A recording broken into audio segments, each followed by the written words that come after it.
Ladies and gentlemen, warmly welcome to BPTV News, and following are the top story as usual. Provincial leader visit medical workers at Dong Soi Field Hospital. Over 1,000 gifts had donated for warm spring program. Bình Phước Department of Planning and Investment review operation in 2021. Conference talk judicial reform to build rule of law state. Positive forecast for Vietnamese economy in 2022. And now our detail. Ladies and gentlemen, the leader of Bình Phước province had just visited to encourage the health force that are carrying out the work of COVID-19 prevention and control in Dong Xoài City. Dong Xoài Field Hospital has 13 medical workers treating 60 COVID-19 patients. It also serves as a quarantine site for 100 people. The patients are all recovering well. On behalf of provincial leaders, Standing Vice Secretary of the Bình Phước Provincial Party Committee and Chairwoman of the Provincial People's Council, Huỳnh Thị Hằng, presented 13 sets of gifts worth 1.5 million Vietnam dong each to the 13 medical workers of the hospital. Also on this occasion, and on behalf of Dong Xoài City leaders, Secretary of the city's party committee, Tôn Ngọc Hạnh, presented a gift of 10 million Vietnam dong to the medical workers. The Bình Phước radio television station and newspaper had received 1,060 gifts from donors for the Warm Spring program this year. Donors include the Mỹ Lệ Company Limited in Long Hưng Commune, Phú Riêng District, with 500 sets of gifts, and the Thiên An Holdings Real Estate Group Joint Stock Company, Bình Phước Branch, with 400 gifts. The Thiên An Real Estate Consulting and Construction Joint Stock Company in Thủ Dầu Một City in neighboring Bình Dương Province donated 100 sets of gifts, and the Phước Long Town Women Entrepreneurs Association in Bình Phước donated 60 gifts. Each gift is worth 500,000 Vietnam dong. After the reception, the organizers of the program from the Bình Phước radio television station and newspaper and representatives from donors presented the gifts to disadvantaged local people.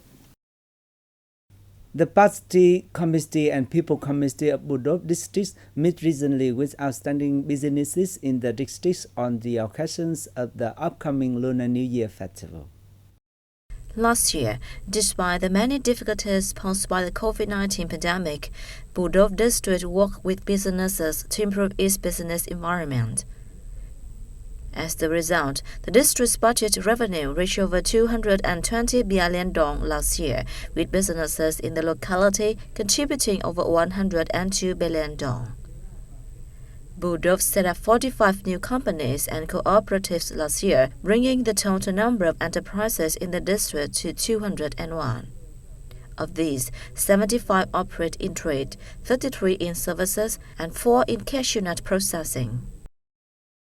The Bình Phước Department of Planning and Investment has held a conference reviewing its performance in 2021 and deploying talk in 2022.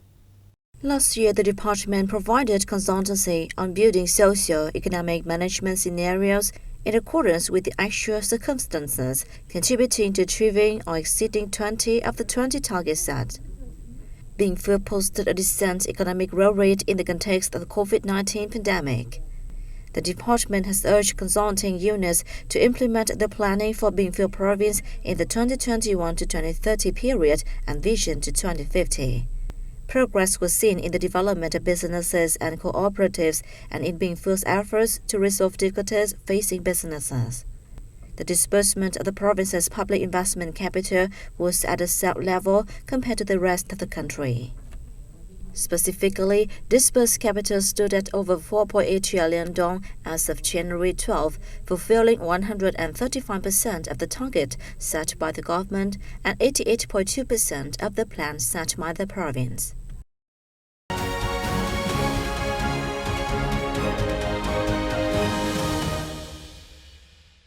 A national conference was held in central city of Da Nang to look into continue to promote judicial reform for building and completing the socialist rules of law state of Vietnam. This is the second national conference held by the Steering Committee for drafting a strategy for building and completing a rule of law socialist state of Vietnam by 2030 with a vision to 2045. The first event took place last December. In his opening remarks, Chairman of the National Assembly Vương Đình Huệ said developing a judicial reform strategy is one of the key tasks of this work and also an urgent issue in the current context.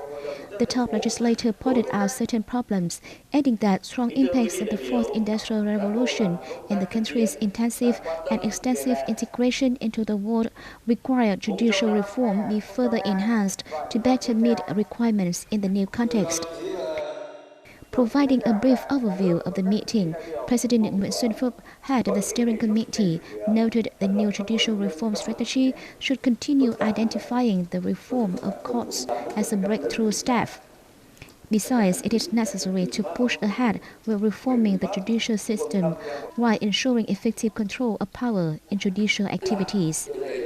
Participants also shared the view that judicial reform must be placed under the party's comprehensive leadership and firmly maintain the nature of law-governed socialist state of Vietnam, that is, of the people, by the people, and for the people.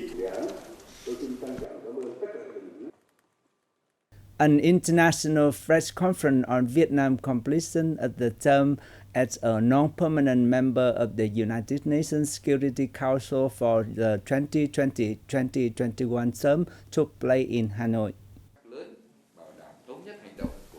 At the press conference, Foreign Minister Bùi Thanh Sơn reviewed Vietnam's hallmarks at the United Nations Security Council during the 2020-2021 term, including promoting a multilateral approach and persistently upholding international law and the UN Charter.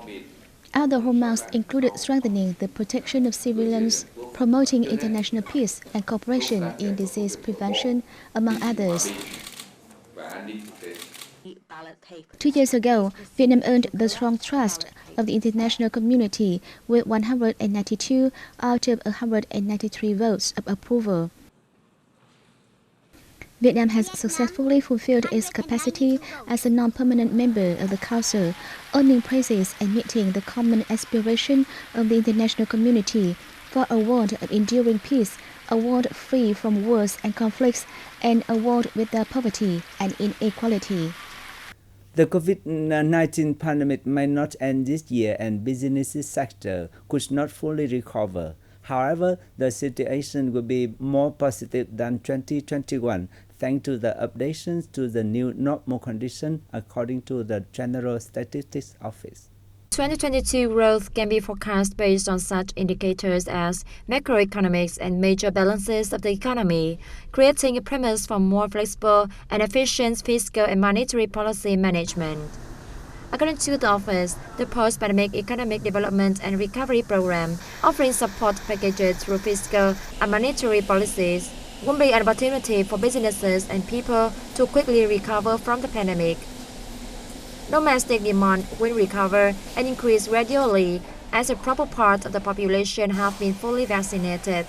Earlier, the National Assembly's resolution has set the growth target for 2022 at 6 to 6.5%. That's all for news today. Once again, thank you for joining us. Goodbye.